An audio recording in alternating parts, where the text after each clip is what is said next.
नमस्कार दोस्तों, स्वागत है आप सभी का डिफेंस स्कोप पर, जहां हम बात करते हैं भारत के मिलिट्री अचीवमेंट्स, डिफेंस अपडेट्स और स्ट्रेटेजिक पार्टनरशिप के बारे में। तो चलिए शुरू करते हैं बिना किसी देरी के। पहली खबर की बात करें तो पहलगाम टेरर अटैक के कुछ हफ्तों बाद अब इंडिया एक बड़े नेशन वाइड डिफेंस ड्रिल की प्लानिंग कर रहा है। 7 मई को देश के कई जगह एयर रेड सायरन्स बजाए जाएंगे, जिसका एम है एक national level civil defence mock drill करना। पिछली बार ऐसी ड्रिल 1971 में इंडो पाक वॉर के दौरान हुई थी और अब इसका एम है सिविलियंस को इमरजेंसी सिचुएशन जैसे वॉर या हॉस्टाइल अटैक के लिए प्रिपेयर करना।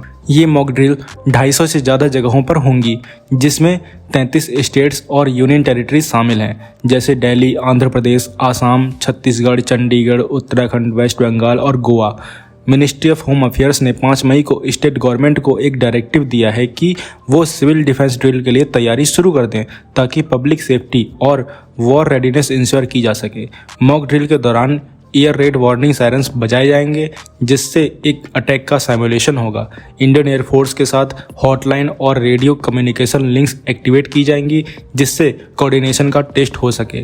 कंट्रोल रूम्स और उनके बैकअप सेंटर्स को भी एक्टिवेट करके उनकी फंक्शनैलिटी और इमरजेंसी रिस्पांस कैपेबिलिटीज का असेसमेंट होगा। सिविलियंस, स्कूल और कॉलेज के स्टूडेंट्स को बेसिक सिविल डिफेंस ट्रेनिंग दी जाएगी, जैसे सायरन बजने पर क्या करना है, कैसे शेल्टर लेना है और इवैक्यूएशन कैसे फॉलो करना है। ब्लैकआउट सिमुलेशन भी होगा। सिटीज की लाइट बंद की जाएंगी ताकि एनिमी एयरक्राफ्ट उन्हें इजीली डिटेक्ट ना कर सके। स्ट्रेटेजिक लोकेशन जैसे पावर प्लांट्स, फ्यूल डिपोट्स और कम्युनिकेशन टावर्स को कैमोफ्लाज करके उनकी विजिबिलिटी रिड्यूस की जाएगी। हाई रिस्क एरियाज के इवैक्यूएशन प्लान्स अपडेट किए जाएंगे और प्रैक्टिस भी होगी।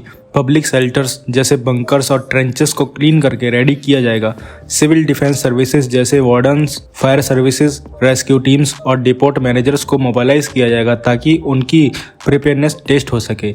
इस ड्रिल का प्राइमरी पर्पस है एयर रेड सिस्टम का असेसमेंट करना, इंडियन एयरफोर्स के साथ कम्युनिकेशन और कोऑर्डिनेशन का टेस्ट करना, कंट्रोल रूम्स की रेडीनेस देखना, सिविलियंस और स्टूडेंट को हॉस्टाइल सिचुएशन के लिए ट्रेन करना, स्ट्रेटेजिक लोकेशन के लिए कैमोफ्लाज और ब्लैकआउट प्रोटोकॉल इंप्लीमेंट करना, सिविल डिफेंस सर्विसेज का इवैल्यूएशन करना और इवैक्यूएशन प्लान और पब्लिक शेल्टर्स की तैयारी चेक करना। ये एक्सरसाइज नॉर्मल डिजास्टर ड्रिल से अलग है। फायर या अर्थक्वेक ड्रिल जहां सिर्फ लोकल लेवल पे होती है, वहाँ ये ड्रिल एक फुल वॉर टाइम कंडीशन का सिमुलेशन है। इसमें military level coordination, nation wide participation, air red warnings, blackout और सिविलियन तक की ट्रेनिंग शामिल है। कम्युनिकेशन इंफ्रास्ट्रक्चर का भी नेशनल सिक्योरिटी के पर्सपेक्टिव से टेस्ट किया जाएगा। तो आप क्या कहेंगे इस खबर के बारे में? कमेंट सेक्शन में जरूर बताइए।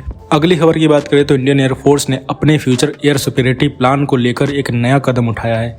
एक सीनियर इंडियन एयरफोर्स ऑफिसर ने बताया कि AMCA प्रोग्राम अब भी प्रायोरिटी बनाए हुआ है। इंडियन एयरफोर्स ने एक और एम्बिशियस प्रोजेक्ट शुरू किया है 6th जनरेशन फाइटर जेट के लिए प्रिलिमिनरी स्टडीज। ये jet existing SU-30 MKI fleet को रिप्लेस करेगा, जो 2030 के मिड तक अपनी 30 साल की सर्विस लाइफ कंप्लीट कर चुकी होगी।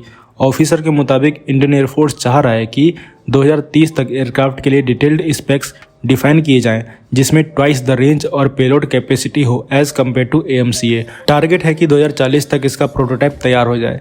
इंडियन एयरफोर्स की SU-30 MKI फ्लीट, जो 260 से ज़्यादा एयरक्राफ्ट का हिस्सा है, लेकिन चाइना जैसे देश के J-20 स्टील्थ फाइटर और दूसरे देश के 6th जनरेशन जेट प्रोग्राम के बीच इंडिया को भी अपने फाइटर जेट फ्लीट को मॉडर्नाइज करना पड़ेगा। AMCA तो 2035 तक सर्व करेगा ही, लेकिन इंडियन एयरफोर्स का विजन अब उससे भी आगे का है। इंडियन एयरफोर्स के सीनियर ऑफिसर ने बताया कि वो ऑलरेडी US के NGAD, UK के टेम्पेस्ट और FCAS जैसे इंटरनेशनल 6th जनरेशन प्रोग्राम का स्टडी कर रहे हैं। इन सब प्रोग्राम्स में AI based decision making, unmanned man teaming, laser और डायरेक्टेड एनर्जी वेपन जैसे फीचर शामिल हैं, और यही चीज़ें इंडियन एयरफोर्स भी अपने एयरक्राफ्ट में लाना चाहती है। ये एयरक्राफ्ट मिनिमम 3000 किलोमीटर रेंज और 13 टन की पेलोड कैपेसिटी के साथ आएगा, जो इंडो पैसिफिक जैसे रीजन्स में डीप स्ट्राइक कैपेबिलिटीज को इंश्योर करेगा। अगर ये रोड मैप फॉलो किया गया तो इंडिया का 6th जनरेशन प्रोग्राम 2040 तक दुनिया के मेजर एयरफोर्स के बराबर खड़ा हो सकता है। लेकिन चैलेंजेस भी हैं, जैसे कि indigenous arrow engine development, stealth coating, thermal management और AI पावर्ड एवियोनिक्स। सब एरियाज में ब्रेक थ्रू जरूरी होगा। अगली खबर की बात करें तो AMCA प्रोग्राम के लिए एक बड़ी खबर ये है कि इन्फोसिस, TCS, L&T और साइंट जैसे 4 टॉप इंडियन टेक कंपनीज ने एयरफ्रेम के डिजाइन और इंजीनियरिंग फेज का टेक्निकल इवैल्यूएशन सक्सेसफुली क्लियर कर लिया है। EMCA इंडिया का पहला 5th जनरेशन स्टील्थ फाइटर है जिसे ADA डेवलप कर रहा है और ये single seat, twin seat, all weather multi role aircraft होगा। इसमें स्टील्थ, थ्रस्ट वेक्टरिंग और सुपर क्रूज जैसे फीचर्स होंगे।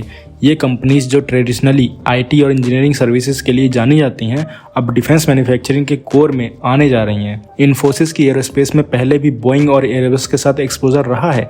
TCS ने रोल्स रॉयस के साथ काम किया है। L&T का एक्सपीरियंस एडवांस मटेरियल्स और स्ट्रक्चरल डिजाइन में है और साइंट तो एवियोनिक्स और सस्टेनेबल एरोस्पेस डिजाइन में ग्लोबल लीडर है। हालांकि ये फर्म्स अभी तक एयरफ्रेम मैन्युफैक्चरिंग में न्यू प्लेयर्स हैं, लेकिन उनका सिलेक्शन बताता है कि डिफेंस मैन्युफैक्चरिंग का इकोसिस्टम इंडिया में डाइवर्सिफाई हो रहा है। फाइनल वेंडर सिलेक्शन के बाद ये कंपनीज HAL के साथ मिलकर AMCA के प्रोटोटाइप्स का डिटेल्ड डिजाइन और डेवलपमेंट का काम शुरू करेंगी। तो आप क्या कहेंगे इस खबर के बारे में कमेंट सेक्शन में जरूर बताइए। अब चलते हैं एक वायरल टॉपिक की तरफ जो 4-5 मई 2025 की रात का है। पाकिस्तान नेवी के DGPR कमांडोर अहमद हुसैन ने एक ट्वीट किया जिसमें क्लेम किया गया कि उन्होंने इंडियन नेवी के P-8I सर्विलांस एयरक्राफ्ट को विजिलेंट वॉच में रखा, लेकिन इस क्लेम ने सोशल मीडिया पे उन्हीं के खिलाफ मीम बॉम्ब गिरा दिया क्योंकि P-8I कोई स्टील्थ एयरक्राफ्ट नहीं और उसकी लोकेशन फ्लाइट रडार 24 जैसे पब्लिक प्लेटफॉर्म पर लाइव विजिबल थी। इंडियन एक्सपर्ट्स ने तुरंत बताया कि ये कोई सीक्रेट सर्विलांस नहीं था बल्कि एक प्लान्ड ओपन मॉनिटरिंग मिशन था जिसमें एयरक्राफ्ट अपनी प्रेजेंस डेलिबरेटली दिखाता है ताकि एडवर्सरी अलर्ट हो जाए। P-8I तो बोइंग 737 पे बेस्ड है जो इजीली आइडेंटिफिएबल एयरक्राफ्ट है और इसकी ट्रैकिंग का क्लेम करना कुछ ऐसा ही था जैसे कोई कहे कि मैंने सूरज और चांद को देखा है। तो आप क्या बोलोगे इस खबर के बारे में कमेंट सेक्शन में जरूर बताइए। एक और इम्पोर्टेंट न्यूज ये है कि मिनिस्ट्री ऑफ डिफेंस एक 25,000 करोड़ रुपए का मेगा ऑर्डर अप्रूव करने जा रही है DRDO के QRSAM यानी quick reaction surface to air missile system के लिए। ये system specially Indo Pak border जैसी सेंसिटिव एरियाज में एरियल थ्रेट जैसे ड्रोन्स, क्रूज मिसाइल और लो फ्लाइंग हेलीकॉप्टर्स को न्यूट्रलाइज करने के लिए डिजाइन किया है। QRSAM system 8x8 Ashok Leyland truck पे बेस्ड है जिसमें 30 किलोमीटर रेंज और 10 किलोमीटर अल्टीट्यूड तक इंटरसेप्शन कैपेबिलिटी है। इसमें indigenous radar seekers, mid course navigation और एक्टिव टर्मिनल गाइडेंस है। BEL और BDL जैसे PSU पार्टनर्स के साथ मिलकर DRDO इस सिस्टम का लार्ज स्केल प्रोडक्शन शुरू करेगा, लेकिन कुछ चैलेंजेस भी हैं। कुछ रिपोर्ट्स कहते हैं कि सिस्टम को लो होवरिंग हेलीकॉप्टर्स ट्रैक करने में दिक्कत होती थी, जिसके लिए DRDO ने लेज़र बेस्ड फ्यूज इंट्रोड्यूस किया है। प्रोडक्शन कैपेबिलिटीज़ एक और कंसर्न है क्योंकि BDL जैसे वेंडर्स को पहले भी अस्त्र मिसाइल प्रोजेक्ट में डिलेस का सामना करना पड़ा था। फिर भी QRSAM इंडिया के एयर डिफेंस नेटवर्क में एक मिसाइल लिंक को फिल करता है जो कि आकाश और S-400 के बीच का गैप था। ये ऑर्डर स्ट्रेटेजिक मोमेंट पे आया है जब पाकिस्तान के साथ बॉर्डर टेंशंस बढ़ गए हैं और चाइना से लॉन्ग टर्म थ्रेट बना हुआ है, लेकिन लॉन्ग टर्म में इंडिया को प्रोजेक्ट कुसा जैसे 350 किलोमीटर रेंज सिस्टम पे भी फोकस करना होगा ताकि वो स्टील्थ फाइटर्स और बैलिस्टिक मिसाइल को भी न्यूट्रलाइज कर सके।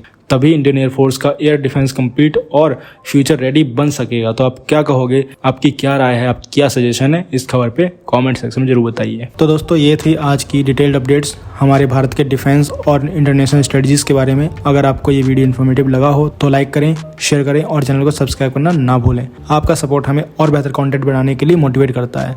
मिलते हैं नेक्स्ट वीडियो में। थैंक्स फॉर वॉचिंग एंड जय हिंद, जय भारत।